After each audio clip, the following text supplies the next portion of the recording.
Okay, everyone, we're standing at the bust of Mr. Robert Smalls. He is, I would pretty much believe, to be the most important man to ever come from Beaufort. Let's talk about him a little bit.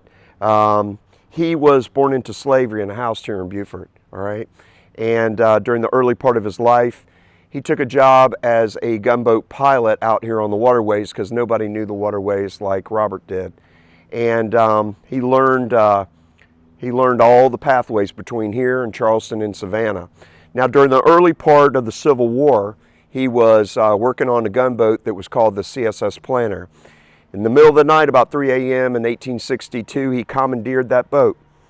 He put his family, another family, aboard, and they sailed successfully past a series of checkpoints. Now, any of those checkpoints could have stopped a escaping vessel. Now, what he did was he dressed like the captain, and he used some lantern signals that he learned from his work piloting the boat.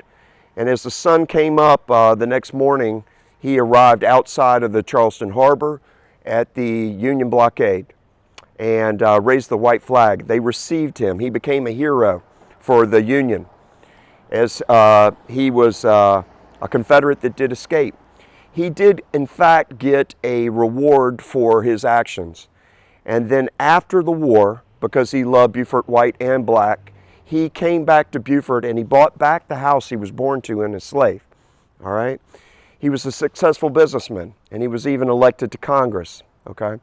So a former slave, house slave, goes on to be the greatest man to ever come from Beaufort.